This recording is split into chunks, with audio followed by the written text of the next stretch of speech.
Good evening, everyone. We're ready to get started with our prayer study. So without further ado, Steve, you want to lead us in a word of prayer? Our Heavenly Father, Lord, we consider these opportunities to come to you in prayer, to study your word as moments of your grace that you have shown to us. And we pray, Lord, that you help us to make the most of what you have provided to us in this. And that we consider how important it is that we indeed have a prayerful life. We're thankful, Lord, that you listen to us, and we're thankful, Lord, for all you provide that you can. In Jesus' name. Amen. Thank you.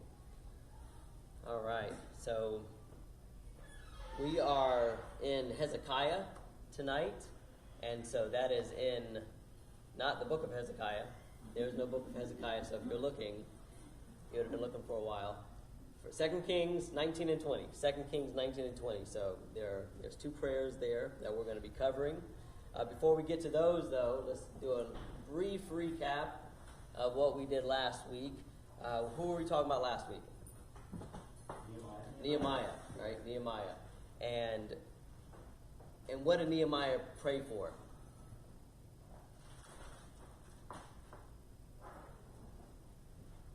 Yes, sir. Steve. The nation, Mm-hmm. the fact that people are going through much suffering and tribulation. Right. And we see that in there. He was praying and fasting for many days. And Steve pointed out a very interesting point from the time when the book began to this other mark here in the chapter 2. We have a several months span. And so that would be interesting to picture him in this morning and this prayerful state for a long period of time. He was really distraught about this. So what can we learn about prayer from Nehemiah and our discussion from last week? What are some things we can learn about that? See? Even when things appear too big to do anything about, there's still value in praying about those things. That's good. Dennis? Sometimes our prayers don't come fast enough as we look at it. Mm-hmm. But God's time is totally different than our time. Sure. Yes. Very good. Yeah. And Nehemiah, you can pray instantly for something that you require. It's not something that you need to wait on, but it's something that you need right now. Right. You don't have to go off and excuse yourself and go to somewhere. Right. All right. Those are good ones. Those are real good ones. I think we learned a lot from Nehemiah and his prayer and his prayers there. And so let's get to Hezekiah. We have quite a bit to cover. Hopefully we'll get through all of it this evening. And so we find the story of Hezekiah in 2 Kings. His story starts in chapter 18, and then it goes on through the end of chapter 20. Is Hezekiah's part in the history here of the Bible. And so, who is Hezekiah? What do we know about him? Okay, he's a king of Judah. All right. What else? Son of Ahaz. Okay, son of Ahaz. Yeah. Yes. Awful king. That's interesting. Right. He's like one of the worst. Yes. When you think of wickedness, that's the one you think of. Katie? We followed all the commands that God had given Moses, and there had never been a king like him before him or after him. Right. This is a big one here. He is a good king. We can't say that for a lot of them at all. They're in the vast minority there. And so he did. And not only did he follow in the steps of David, but there was no king like him in all of Judah. And so that says a whole lot, because we can think of several kings, some good kings there, and it had that to say about him. Okay, what else? What else do we know about him? Well, if we read the account there, we see that he became king when he was, I believe, 25, And so when this is happening here, it's God allowed him to prosper in all he did, in all that he, in the ways that he walked. And so when we come to this story here, he is 39 years old. Janice? Has the Assyria, they were paying tribute to Assyria, then they stopped paying tribute to Yes, they pretty much robbed them. From what I gather, they stripped down everything. They stripped the gold from the doors. They stripped down everything. Everything was almost there. So yeah, they stopped paying, is what it looked like to me. And so then that's where the real trouble started. Right. But I think, I don't know, it kind of confused me when I was reading back through that part because it says that he didn't, that he rejected, he didn't serve them, that they would not serve them.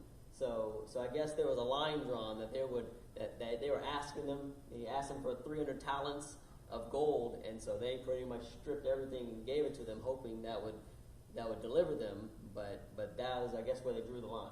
Well, I was under the impression they were paying them, but then it just stopped. And so. Okay. Yeah. So either way, they're not paying them anything else there, and then we have them coming to get them. They just ransacked Samaria. The Assyrians just ransacked Israel, and they just so Judah's next, and this is where we're at here. Kate, do you have something? Oh, no. Okay. So yeah. So in I think it was in 18:7. It says that they rebelled against the king of Assyria and they would not serve him. And so I'm not sure exactly if that was after they stopped paying tribute. And so what's the setting here? What's going on here? What do we have going on that led Hezekiah to this prayer? We have this. Yes, go ahead. Okay, so they rebel, and so they have men on the wall because they know Assyria is coming, and then Assyria and his army is coming, is there, and they are talking bad about God, talking smack about the people, and About Hezekiah. yeah, about Hezekiah. Don't believe Hezekiah. Don't believe what he says. He's going to make you drink your own urine, and you're going to eat your own feces, and we'll give you, give us, go ahead and serve us. We'll give you so many horses if you can find a man to put on. Right. And so when this happens, Hezekiah tears his clothes, puts on sackcloth. He sends his people to Isaiah. Please go to God for us. Pray to God for the remnant. And so he does. So we have here in the story, we're not necessarily talking about Isaiah's prayer, but we already have prayer involved. That they are asking Isaiah the prophet to petition to God. And so he does. And what does he say? What does God say to tell Hezekiah? Get your house in order. Not yet. Not yet. That's the next chapter. Katie. Not be afraid of the words. Exactly. I'm going to protect you. Don't listen to him. I'm going to send him another way. He tells him exactly what's going to happen. And not only that, he's going to die by the sword. Okay? And so he tells him exactly what's going to happen. And then what does Hezekiah do? He prays and thanks God. He goes to the house of God. Praise. Oh, can I He say prays there. Before that, I think he does. No, what happens there? He goes away. He goes away. The Assyrian messenger goes away because something happens. There was a rumor that happened, and he leaves. Which was caused by God. Which was called. Yeah, this is what God said. What would happen? He would leave and go back, and then he sends message. That's what happened. He sends message that don't think that those words that you said that Isaiah told him to tell him. Don't think that's going to save you. And then that's when Hezekiah goes to God in prayer. So there's still this impending doom that's happened, that's about to be upon them. Janice. I like the way God said, telling him, he says of Assyria, did you not know? I planned it long ago that you would do the great things that, you would destroy these other nations, but now we put a hook in your nose. Yeah. That was just so wonderful. Send you back. It reminded me of of Job and God questioning Job in a way. Okay, so we have the king Hezekiah going into the temple, spreading out these things before the Lord, and that's when we have the prayer. The prayer happens then, and let me see where. So everyone is terrified there. They come to Isaiah. We said that, and then Isaiah assures him that that all these things are gonna pass, and then that's when we come to the prayer. But before we get to the actual prayer, let's jump over to the context of the second prayer, and then we'll go through both of them together. And so, in the same year or the next year, I'm not sure exactly when it was, but it looked like this was almost the same period of time here. He's still at that same age. Isaiah came to him, and this is when he tells him what, Dad? That God tells Isaiah to tell Hezekiah in chapter 20. Get your house in order. You will surely die and not live. And he was sick, and then he goes before the Lord and prayed for healing. Okay, so let's get into the first prayer here.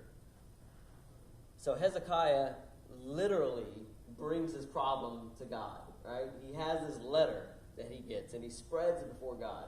And so I think that's interesting that he literally brings his problems. We talk about casting your cares on God, bring your problems to him. He'll bear your burdens, but he literally does this here.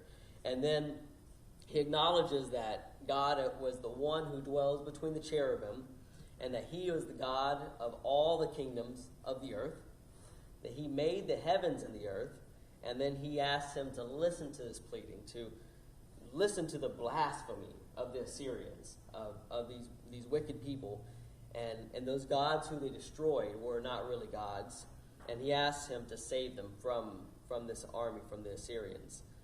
And the purpose is so that glory will be brought to God, that he is seen as the only true God. Okay, and then we're jumping over to chapter 20, in the second prayer, we have Isaiah telling Hezekiah this, and he's turning his face to the wall, it says, and then he prayed. And he asked God to remember his good deeds and his loyalty, that he walked in his ways all the days of his life. And he was obviously very upset about this news, and he wept bitterly. And God answers his request, it looks like almost immediately. Before Isaiah even leaves the courtyard, he's already answering this, and he says, I've heard your prayers, and I've seen your tears. And then what does he grant him? He heals him. Right. He heals him. He gives him 15 years extended life there. 15 years extended life.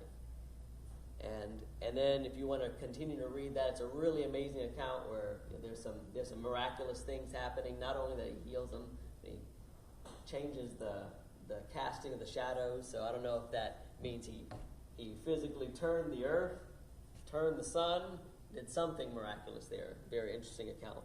Okay, so some questions I have here. So this first prayer, what is this a prayer of? What's its purpose? Yes, right. He had an impending doom upon them, and they have ransacked everybody, and they're coming for Judah, and so it's a prayer to save them. Why would Hezekiah literally spread out the letters before God? What's the significance in that, do you think? Well, if I remember the story correctly, he spread it out because he wanted God to see how Assyria had blasphemed God, how he's been so arrogant to God. Look at this. Yeah. Yes. Yeah, he does say, look with your eyes. Right. Hear, incline with your ear and look with your eyes. Katie? I mean, he actually did say a prayer to God, but it also made me think of times when I've gone to God in prayer and I had no idea what to ask for or what to pray for.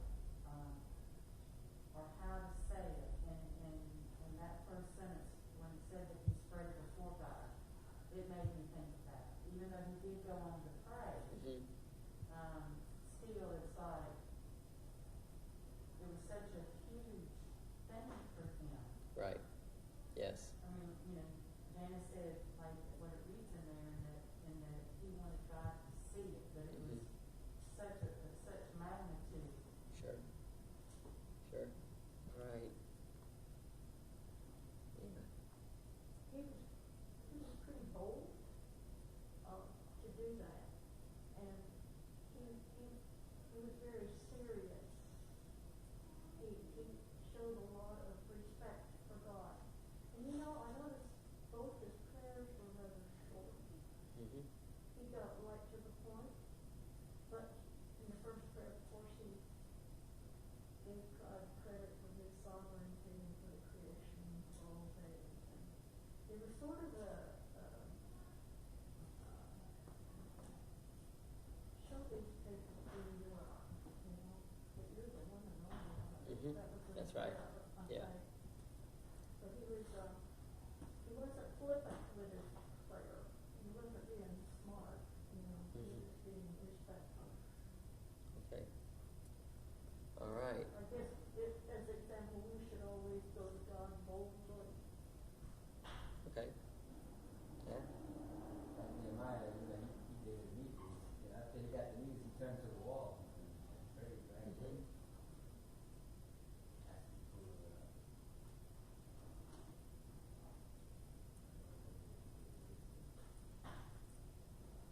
So, any other thoughts on why this would be significant? Him spreading these things before the Lord. I think these are excellent thoughts here. Okay, so what do you see that either jumps out at you about this prayer, or something unique that we see in this prayer that we might not see elsewhere? But what's unique about this prayer, and something that jumps out at us? And the first one, it seems like he's actually praying for somebody else's destruction, which you don't usually pray for that. You usually, pray for good things. But he was so fearful that he needed God to take care of it, and that he needed God to destroy any opposition that God might have. Sure. Okay. Some see. That's an interesting point that Dennis brings up. It might even be something to talk about. When it comes, of course, to be praying for your enemies in Matthew chapter 5. Jesus says to pray for those who persecute you. But what about those indeed who are your enemies? Those that are out looking for your destruction. What sort of things you pray about it? In 55th Psalm, David prays about his enemies, and he goes to God and he says, confuse O Lord, their divided tongues, for I have seen violence and strife in the city. He goes on to say, let death come deceitfully upon them, and let them go alive down to Sheol, for evil is in their dwelling, in their midst. Is it right for a Christian to pray for somebody, for the enemies of the Lord to die? Good question. I've heard somebody talk about this before. I wish that I had some more detail, but it just came to my mind. Or maybe not die, but at least the enemies of the Lord might be removed in such a way Right. that righteousness will prevail. Pray for their destruction.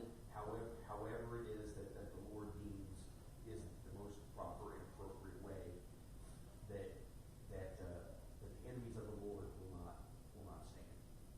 He was putting total dependence for himself and his people onto God. Total dependence. I'm not sure where he's asking for. 19, chapter 19. Yeah, 19 and 2. So, it says, Chapter 19, 14 through 20 is the prayer. yeah, I see the prayer. But then again, he says, now therefore,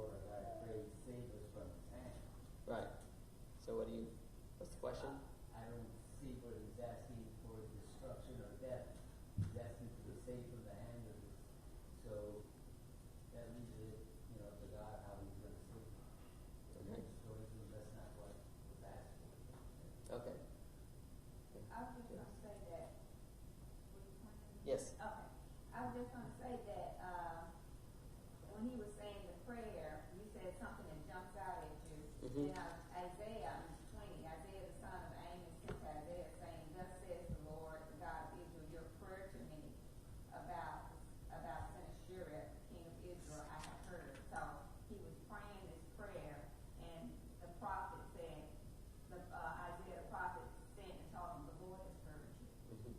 And then that's when the Lord goes on and starts saying, "This is what I allowed him to do, but now I'm going to put a hook," and he just Sure. tells him what he's going to do Exactly. and how he's going to die. Yeah. Katie? What Steve was talking about earlier, I may have misunderstood, and I'm not sure. But when we pray about things that are going on in the world, or whether we're specifically praying for our enemies, for them to be stopped, not necessarily specifying how they are to be stopped, but sometimes they are stopped by their punishment for their evil ways. Not so much that they're getting their just reward, and they're getting them in, you want to say, in our time, and not just in judgment. You know, the Israelites were punished by their enemies because they were not obeying God, and at the time they're not obeying God, they're his enemies. And God brings their enemies against them to get them to turn back to him. So in a sense, they're getting their just reward, but it's causing them to turn back to God, which is what he wants. Right. So Okay. he said vengeance is mine. Right. Right. I think that's a great discussion question. We might hold that for another day. I think that is a really good one to discuss. You know, whether or not, you know, how do we harmonize those things? How do we harmonize, you know, praying for our enemies, and then wishing for their swift destruction, and so on. So we'll keep that one for another time. So just put a flag on that one, and we'll discuss that another time. I want to kind of, because I don't think that's what he was saying here. You know, like was pointed out. I think it was more of deliverance. You know, save us, protect us, so that we aren't destroyed. More of than that. But there are, you know, that is a valid point to discuss. So how do you think God reacts when he's acknowledged in these ways? And remember, Hezekiah says, you know, you who dwell between the cherubim, the one who created heaven and earth, the only God, and we think about all the other acknowledgments and designations that we see these individuals praying to God. How do you think God reacts to those things, Dennis? Well, I see it more as when we're praying things like that, they're reminding themselves of Sure. God's position. I mean, God knows who he is. Sure. God knows his own position.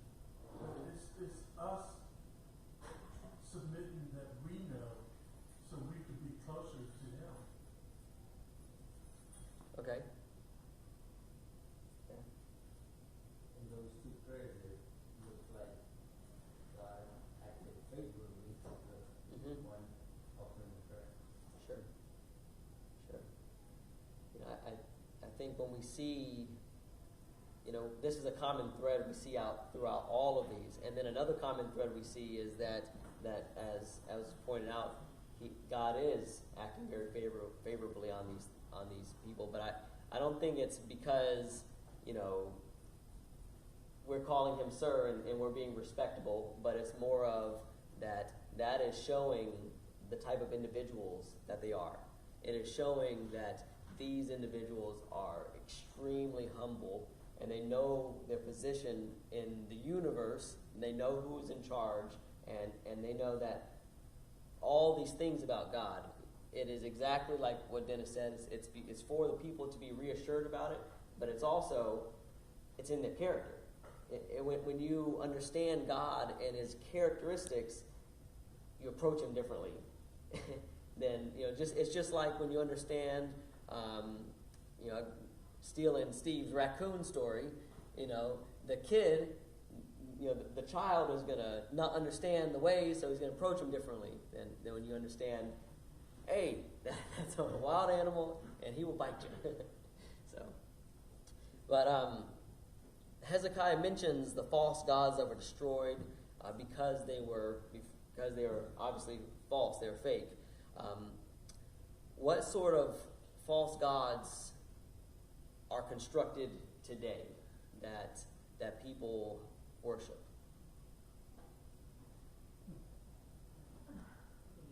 Money, cars, houses, brands, networks. Okay. All right.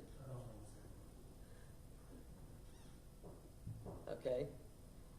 You have some religions that actually have statues Sure. that they worship, Sure. Mm-hmm. idols. Yep. Remember that. Right. Right. Yvonne? Are you worshiping an idol, if you were to pray, through somebody else, like the Catholic faith prays through Sure. Mary, and in real estate, they have one saint that they pray to that their house will be sold. Okay. Ask me to The real estate saint? do the same. Yeah. But is that idol worship? Sure. I think there's many forms of idol worship, and that most certainly is one of them. I mean, where we really have a form. Right. Yeah. We know anything that separating us from God is sort of our idol. Yeah. Yeah, I think that when people who believe in God say they believe in God, but then they say, oh, God wouldn't do thus and so, or God, wouldn't do this, and so what they're doing in a sense is creating their own God with their own rules, and that's also idolatry in a sense. So, yes, ma'am. The Catholic faith had some sort of a ritual that they buried this, they make the saints themselves. Mm-hmm. They buried this idol of this saint, facing a certain direction in their front yard. And then they have a ritual where they actually have the prayer that they pray so often until the house sells. And then if the house sells, why, it was all of that did it was the real estate agent. Sure. That's Sure. kind of silly. Yeah. I think a lot of even the Jews got very, very superstitious after a while. So those are the kind of things that happen when you leave the standard, right? Okay, so what was the significance in verse 20 in chapter? I think it's chapter 19 in verse 20. Because you have prayed to me, I have heard. Is in a sense what God is saying to Hezekiah. What's the significance in that?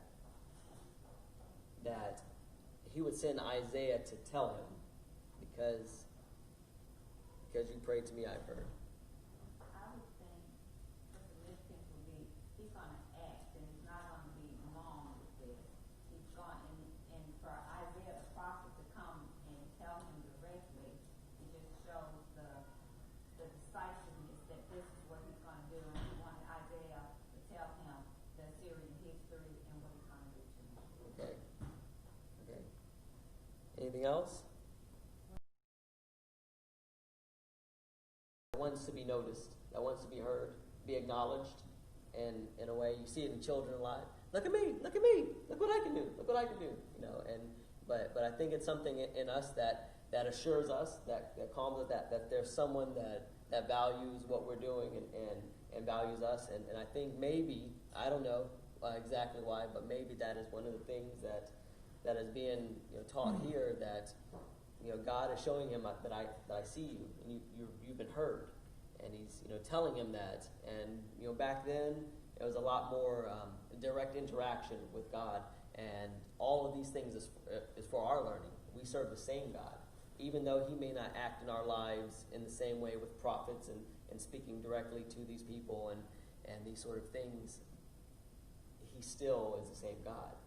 And I firmly believe that if we're praying in the same way that Hezekiah is praying, and that we are living a life like Hezekiah, that he will also say to us these same things. Even though we might not have an Isaiah to come and tell us, and we're not going to hear it in a dream or anything like that, but he does hear us, and I think we can take great comfort in that. Okay, so in chapter 18, we see Samaria and Israel besieged and captured for their disobedience. What do you think saved Judah from the same fate? Why did God decide to spare Judah and not those nations around them? He had to keep his remnant. Okay. He promised David. Yes. Didn't he refer to David for his son David? He did. He says that Hezekiah walked in the ways of David. Yes. Janice? And the king of Syria, he was sending prophets to them. They were killing some, they were beating some, they weren't listening to them. But they didn't have not one good king. And Judah, they had kings, good kings sprinkled throughout, the whole reign. And Hezekiah, he was a good king. Like they said, he did what he did. There wasn't one like him, and there will never be one again. So I think that when we are righteous and when we hold to God's word, he looks after us. He puts that hedge around us. Even though sometimes we don't think we have a hedge, but we got it. Sure. So. Okay, yeah, I think all those things are really great answers, because we do have Hezekiah being a good king. I think if they were being as wicked as Israel, that God may have started that captivity a little sooner. But because of these things, I think that because of the praying, because of Isaiah, because of Hezekiah, and all the people that were there that were doing right, that's why they were spared. Also because of the remnant, for sure. Kate, did you have something else? Okay. It reminds you of like the story of Sodom and Gomorrah, when God's talking, and they say, well, if there's one good man, yes, if there's 10, if there's 15. Right. And the number keeps on going lower, and finally it's the only one he saves is the good family. Right. So Right. it's kind of the same way.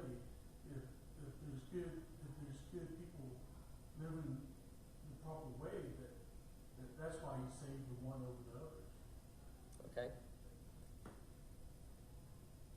Okay, so when we look at the second prayer, we have Hezekiah sick, Isaiah going to him saying, get your house in order, you're going to die. And then it says, the scripture says that he turned and faced the wall and prayed to God. Why do you think he turned toward the wall? Why do you think that was included in there? When he was sick, and our prayers are pretty private. Okay. All right. He couldn't get up and go to his closet or. Okay. So he was doing it as a privacy thing, possibly. And there's no right answer for this. This is all. We don't have an explanation for it. Katie? It says he wept bitterly, so it also could have been his own distraction. Embarrassment, yeah. James? Something that popped in my little mind. It could be that they say pray toward the wall. It could be that was the direction that the temple was in. Okay. Sure. Sure. Since we're speculating, That's all we're doing. Maybe that's why the Jews, they go to the Wailing Wall and they stand in front of it, they pray. I don't know the background story, but that's a good one there. Possibly. Okay. Yeah, I think all those things could be.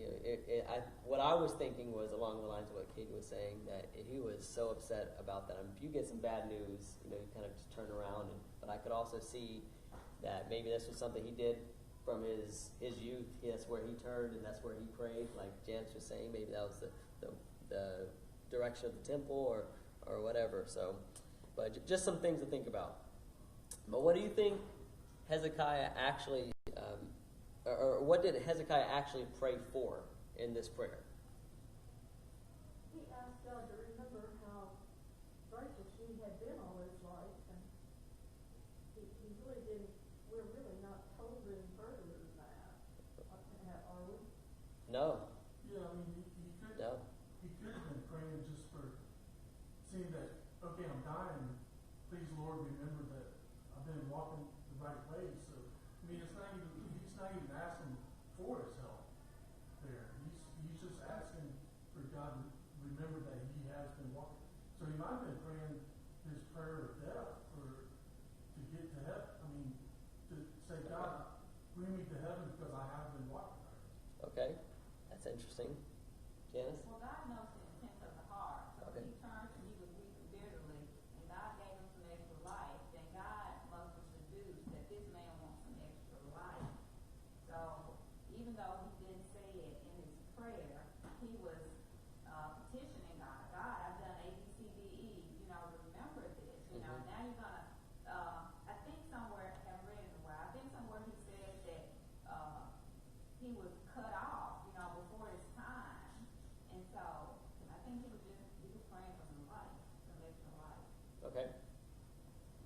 Didn't seem that he asked for anything physical. He Right. just asked God to remember. So God maybe he wanted some more time. Right. He could have spared Hezekiah long enough from asking more. He said he was taking over when he was 12 years old. Yeah. So that would have been in that 15-year time frame. Okay. All right. For Cool. Christ to be born, he was in the line, Hezekiah and Manasseh.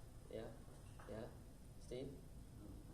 Maybe too that with Hezekiah was 54 when he died, so that would place him about 39 39. years old. Yep. And where are we at when we're at 39 years old? Some of us, if we've got kids, they might be teenagers. That's 2 or- years from now for me. Yeah, 2 or years. you might have small children, Mhm. a family that depends on you, or you might be looking forward to watching your children grow up and have families of their own, and Right. all these sort of things. Getting news like you're going to die at 85 is different. I mean, even though as a Christian, you're going to the same place. I don't. Right. It just seems to me that the news would be received differently, Sure. depending upon what stage of life Sure. you're in. If I was 85, 90 years old, somebody said you're going to die, it's like, well, it's about time. But if you get the news when you're 39 that you have terminal cancer, and you have 3-year-olds, 4, 5, 6-year-olds, and that again, I think that's going to be received differently, and it could be, maybe it wasn't even a prayer for himself, but more of concern for his family. I don't know. I'm just thinking what would cause so much grief to somebody who was so dedicated Right. to the Lord and serving the Lord and doing the things that was right in His sight. And to add on, if that wasn't enough, he's the king, and he was a good king, so there could have been the compound of the entire nation that he was. I mean, he did a cleaning of that entire nation there. Did you? Yeah, Yes. he set forth a lot of reforms, Mhm. and there was probably still a whole lot of work that he Lots of had work. done. Yeah, and he did do a lot more work there, so we do see that. It's concerned, but you can see, with the son of Manasseh, how quickly, everything just was undone. Right. And around. And maybe that was one of the reasons why he wanted more life as well, that he could see how easily everything that he's worked, he needed more time to build, maybe. Did you have something else, Janice? Yes, 2 Chronicles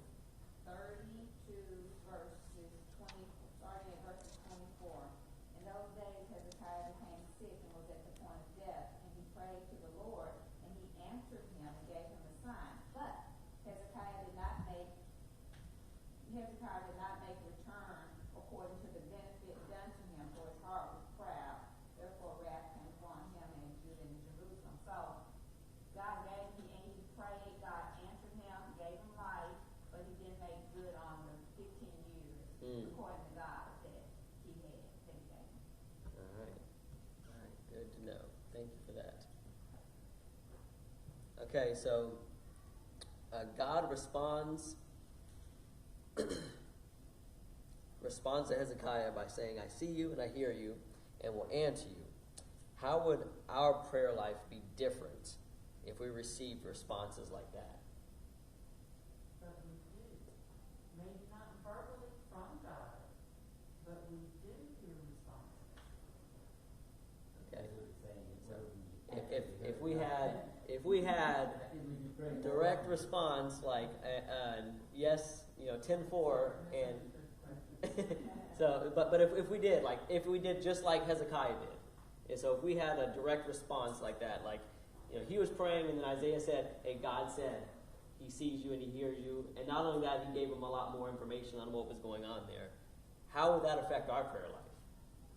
Because the end of the point is what you said.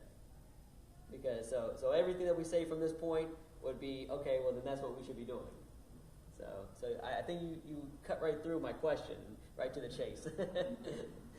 But if it was, what would we be doing differently? Like if you could just imagine you get a direct response. I think we'd be praying a whole lot more. Yeah? Like every hour. Yeah, I mean if you think of, us with young kids, or if you remember back when you had the young kids or something, that one of the things that happens all the time there, they're constantly asking you for something, asking you for things, and they get a response.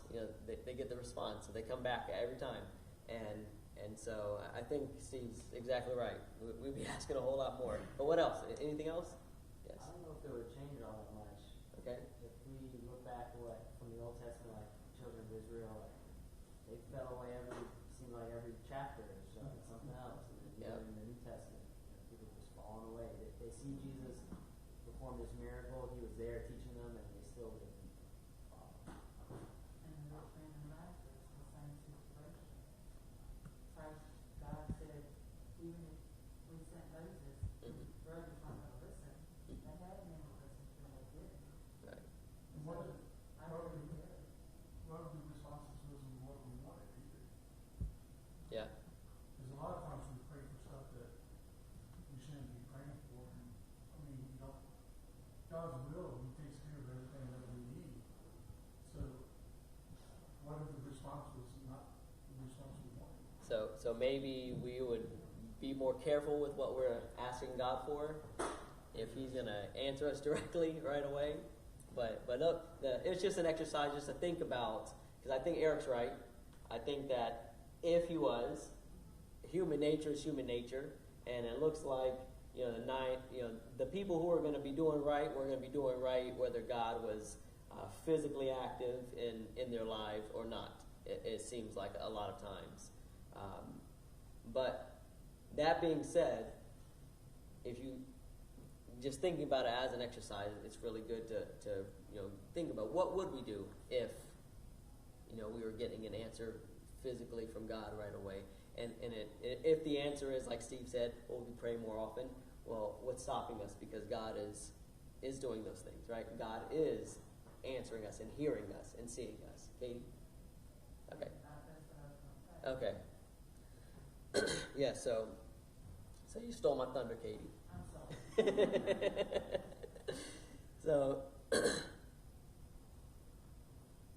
So Steve had brought up a really interesting point last week, and I wanted to maybe we'll talk about that at the beginning of next time. I wasn't even looking at the time here. So I did, since we are over, we'll just keep on going just a few more minutes. How did you guys do with praying for your enemies? Was it difficult to pray for some people? I couldn't figure out if you said pray on them or pray. All right, Janice, you're praying for him this week then. Praying for him this week. So I know for me, when it was hard for me to remember to do it, but when I did remember, some people were much more easier to pray for than others, but I did find myself hating people a little less if you're taking the time to pray for them. So that was a good benefit of that. But this week, I want you all to start praying. This was something that I saw when I was a brand new babe in Christ, and it was one of my brothers there. I would go to church with him and his family. He had a young family there, and every time they got in the car, they would pray. Just a really short prayer for their safety while they're driving. All of us who are driving, or if you're riding, when you get into your car, pray a prayer that you'll have a safe trip. That you'll have a safe trip wherever you're going. And hopefully we could start a good habit that can last there and elsewhere. Katie? A little joke on the side. Not too many people are going too many places these days. Yeah. That's going to be very few persons. Well, so hopefully we'll be safer on the road if there's less traffic over there. So next week, if you want to prepare, we're going to be studying and discussing the prayer in the garden. So Jesus' prayer in Gethsemane. And that is found in Matthew 26, Luke 22. Thank you all so much for your attention. Are there any parting comments?